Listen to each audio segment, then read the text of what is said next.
بسم الله الرحمن الرحیم. نن زموږ د طریقة العصریه د اولې حصې سبق نمبر 194 دی او الدرس التاسع والاربعون یو کم 50 نمبر درس دی او الفعل الماضي التلمیذه یو شاګرد د فعل ماضي باسه او تمرین به پکې نن حل کو. د دې سبقونه پوره شوي دي. په تمرین کې موږ له 2 سوالونه راکړي. ترجم بالپشتونیه د عربی جملې را راکړي، د دې تاسو پښتو کې ترجمه وکړئ. او دویم سوال راکړي ترجم بالعربیه او پښتو جملې راکړي وي، د دې تاسو په عربی کې جملې ترجمه وکړئ. نو اول نمبر راکړی دی اخذت. نو دا اخذت چې دی دا د فعل ماضي څلورمه صيغه ده، د واحد مؤنث غایب. خو د دې فاعله دا فاعله چې دی دا فاطمه ده. دا فاطمه د دې اخذت فاعله ده. نو اخذت فاطمه فاطمی راواخستو، فاطمی راواخستو. الجریدة الجریدة الجریدة جریده چې دی دا دغه ته وایي، اخبار ته وایي. نو اخذت فاطمة الجریدة، فاطمې اخبار راواغستو. وقرأت او هغې ولوستو. دا قرأت هم د فعل ماضي څلورمه صيغه ده، فعل واحد مؤنث غایب. د فعل ماضي واحد مؤنث غایب صيغه ده. نو دې کې هي ضمیر همدقه فاطمې ته راجع دی. ثم وضعت، وضعت چې دا هماغه څلورمه صيغه ده د فعل ماضي واحد مؤنث غایب صيغه ده. په دې کې هي ضمیر دی همدغه فاطمې ته راجع دی. ثم وضعت بیا هغې کېښودو. څه کېښودو؟ الجریدة اخبار علی المکتب، میز باندې.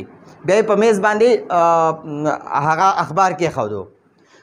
نو اوس بیا وایي قمتو. قمتو دا د فعل ماضي واحد متکلم صيغه ده. فعل ماضي واحد متکلم صيغه ده، مشترک ته مذکر او مؤنث دواړو لپاره استعمالیږي. قمتو معنی ده زه پاسېدم. فی الصباح سحر وخت، زه سحر وخت پاسېدم. وفتحت او ما کولاو کړه. فتحت دا د فعل ماضي واحد متکلم صيغه ده. وفتحت الشبابیک، وفتحت الشبابیک.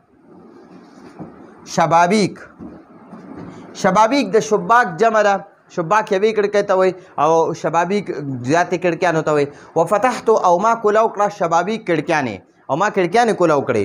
بیا وایي یا زینبو. اوس زینب یوه جینۍ ده، هغې نه تپوسونه کوي. یا زینبو ای زینب، هل فهمتي، آیا ته پوه شوې؟ دا فهمتي دا د فعل ماضي واحد مؤنث حاضر صيغه ده. دې نه مخکې د واحد مؤنث دا وضعت، اخذت، قرأت دا د واحد مؤنث غایب صيغې وي. فهمتي دا د واحد مؤنث حاضر صيغه ده. نو زینب نه تپوس کوي، وایي هل فهمتي الدرس، آیا ته په درس پوه شوې؟ فهمتي معنی ده ته پوه شوې. الدرس په درس، هل معنی ده آیا، او یا زینب، یا زینبو هل آیا فهمتي ته پوه شوې الدرس په درس باندې، ته په سبق باندې پوه شوې. دای ته یو سوال کړی دی. بیا یو بل سوال یې کړی، وهل كتبت الرسالة على أبيك، وهل كتبت او آیا تا ولیکلو. كتبت معنی تا ولیکلو، هماغه د فعل ماضي واحد مؤنث حاضر صيغه ده. تا ولیکله. الرسالة خط، على أبيك خپل پلار ته، على أبيك خپل پلار ته. آیا تا خپل پلار ته خط ولیکلو؟ اوس وایي الطفلة، طفله دا یوه ماشومې ته وایي. اکلت دا د فعل ماضي واحد مؤنث غایب صيغه ده. په دې کې هي ضمیر دی د طفلې ته راجع دی چې ماشومې خوراک وکړو. وشربت، شربت کې هي ضمیر همدغه طفلې ماشومې ته راجع دی او هغې وڅکلو، هغې خوراک وکړو او څکاک یې وکړو، خوراک او څکاک یې وکړو.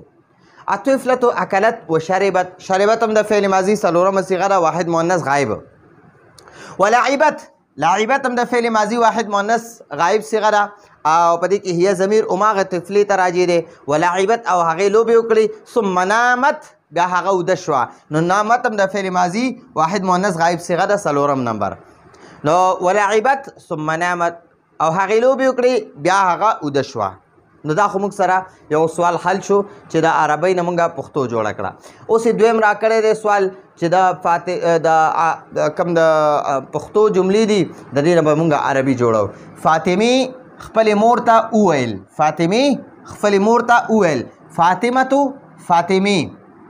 قالت معنی ده وی ویل. قالت دا فعل ماضي واحد مؤنث غایب صيغه ده. په دې کې هي ضمیر عمدې فاطمې ته راجع دی. فاطمې ووی لأمها خپلې مور ته. فاطمې خپلې مور ته ووی.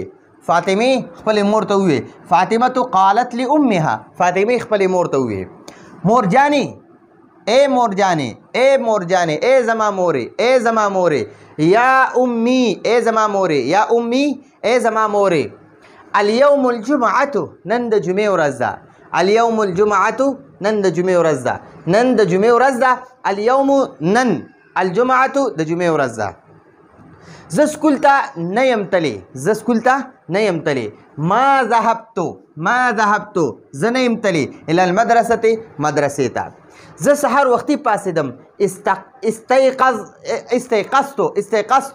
استيقظت زه پاسېدم صباحا سحر وختي ما منځ وکړو او تلاوت مې وکړو وصلیت او ما منځ وکړو صلیت دا واحد متکلم صيغه د فعل ماضي صلیت ما منځ وکړو وتلوت او ما تلاوت وکړو بیا وای بیا ما ناشته تیار کړه بیا ما ناشته تیار کړه ثم جهزت ما تیار کړه الفطور ناشته ثم جهزت الفطور بیا ما ناشته تیار کړه وای زما خور کمره صفا کړه اختي زما خور نظفت صفا کړه الغرفه کمره زما خور کمره صفا کړه اے سعیده ته سحر چرته وې یا سعیدتو اين انت في الصباح اين انت ته چرته وې في الصباح سحر وخت کې ولې نا وخت راغلی لما جئت متأخره